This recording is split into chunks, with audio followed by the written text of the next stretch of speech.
Welcome back to DAGryffyn Hobby. My name's Dave. I had to go to Maryland for a friend's wedding this past weekend. And what better thing to do on a trip than stop by a whole bunch of train stores?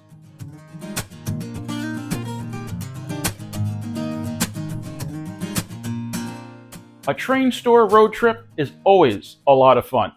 It was going to be a fun weekend anyway, but throwing a few train stores into the mix just made it all that much better. My first stop was the Strasburg train shop, just right next to the choo-choo barn down the street from the Strasburg Railroad and the Railroad Museum of Pennsylvania. I walked around the store, left, went to the choo-choo barn, spent a couple hours there filming and checking out the layout, then went back to the Strasburg train shop and came home with a few goodies. Whenever I'm in or just passing through Strasburg, I always stop to take a look at the Strasburg train shop. I looked through their used stuff, some of the old post-war stuff, Plasticville stuff, didn't really find anything I needed. What they also have a great selection of, though, is die-cast cars. I picked up two 1/43rd scale vehicles. The first one, a Ford Woody. I have to say it's a pretty nice model. I'm not sure if I'm going to open up to put headlights in it, but I think I should be able to. Part of the problem with O-Gauge, if you want to consider it a problem, is sometimes finding vehicles. There's 1/43rd, there's 1/48th, there's 150. Sometimes your stuff ends up a little out of scale. I think some of the cars I have are 1/32nd. It can get a little difficult to get your vehicles all sized just so that they look decent together. I think what I'm going to do is put some of the bigger vehicles towards the front and smaller vehicles towards the back of the layout. Or in different sections, depending what kind of buildings they're around. If they're around larger scale buildings, I'll put the bigger cars. And if they're around smaller buildings, like old Plasticville stuff, maybe I'll use the smaller ones. Or maybe I won't choose and I'll just keep moving stuff around whenever I feel like it. The second vehicle I picked up is this old Army Jeep. Lots of great details on that model. It would be great for a parade, car show, some old guy driving around in a World War II Jeep with a big gun attached to it. It's a train layout, anything can happen. The third item was this Corgi Greyhound bus, but they had it out for a good price and I needed another Greyhound bus. I don't know if I would do anything with lights on this one. The base actually is not screwed on, but is held on with rivets. So I might be a little more hesitant to open this one up, but we'll see. If the mood strikes me and I decide that it needs lights and people, then I'll do it. So that was a great stop at the Strasburg train shop. On Saturday, I wasn't sure what I was going to do. I was considering going down into Baltimore and going to the B&O Railroad Museum. I understand it's a fantastic museum with a lot of stuff to see. But I was talking to my buddy, Del Hudson, and he was going to be headed up towards Iron Horse Trains. And I figured another stop at a train store was kind of what I really wanted to do. So I finally got up to Iron Horse Trains. I've seen them many, many times at train shows. They're always at York, always have a lot of great stuff. But this is the first time I got to their store. Iron Horse Trains is inside the Yesteryear Antique Center in Hanover, PA. Huge building, lots of really cool old stuff in there. As you get inside, the trains are right off to the right, and there's an awesome selection. One of the things I really enjoy about hitting train stores is I'm rarely looking for something specific. I want to see what's a good deal and what grabs my attention when I walk in. There was a wall with a bunch of separately packaged parts, one of them being this tender shell and base.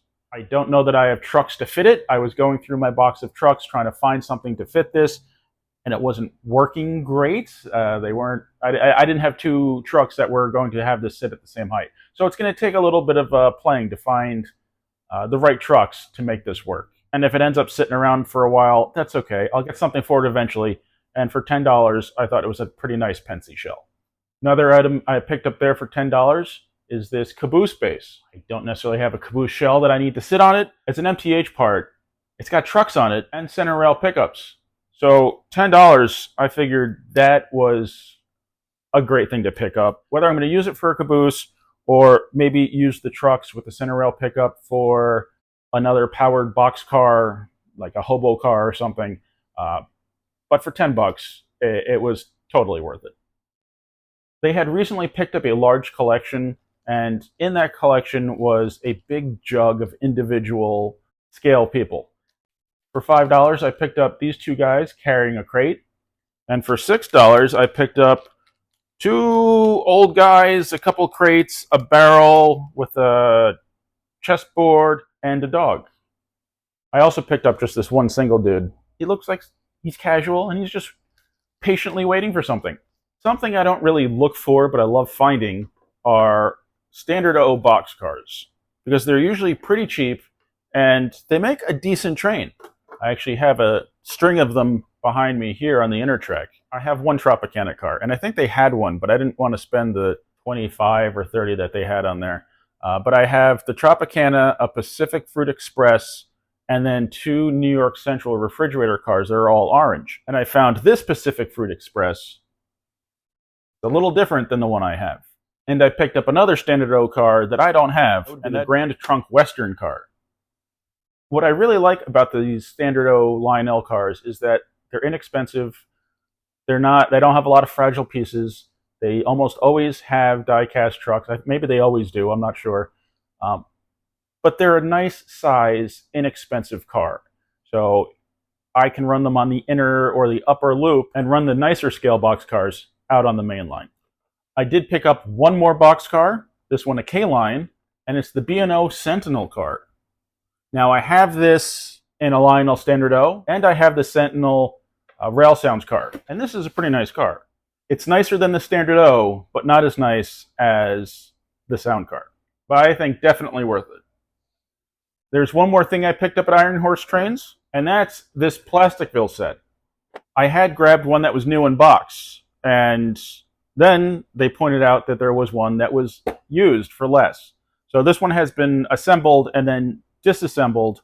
All the parts are here, but some of them might be a little messed up. But I plan on modifying the thing anyway, so saving a few dollars and getting a used set, that's the sort of budget stuff I love.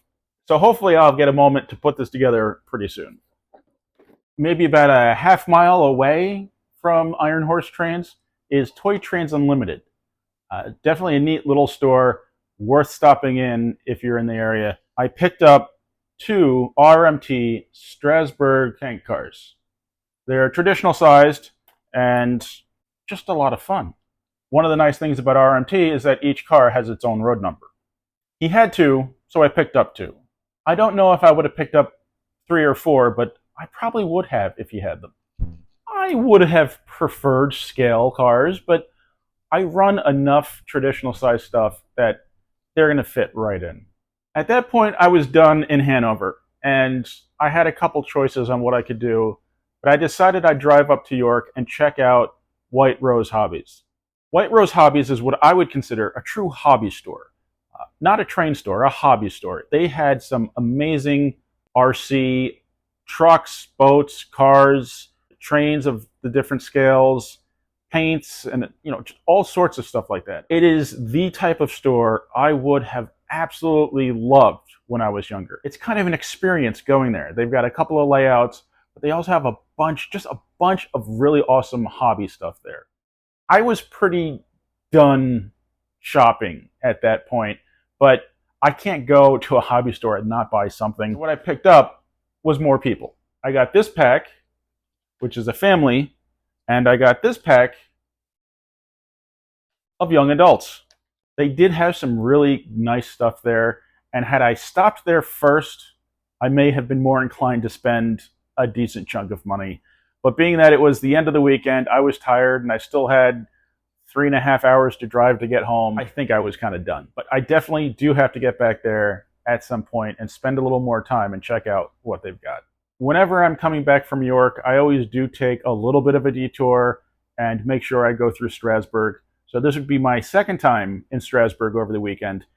Once on the way out and once on the way home. I did not go to the hobby store again, but I went to the Red Caboose Motel, ate at Casey Jones, walked around their gift shop a little bit, caught a couple of trains going by, took a nap, and then drove home.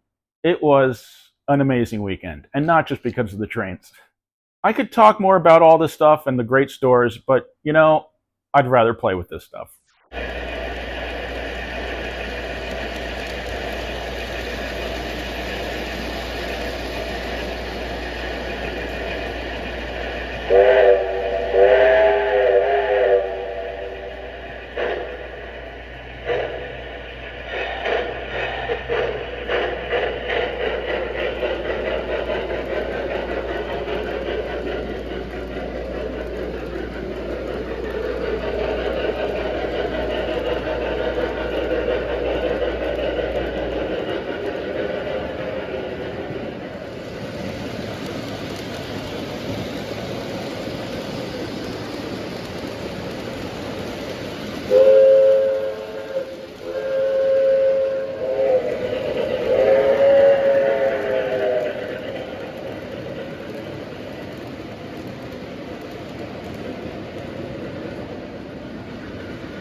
I hope you enjoyed the video. Thank you very much for watching. Please remember to like, comment, subscribe, and I'll see you next time on DAGryffyn Hobby.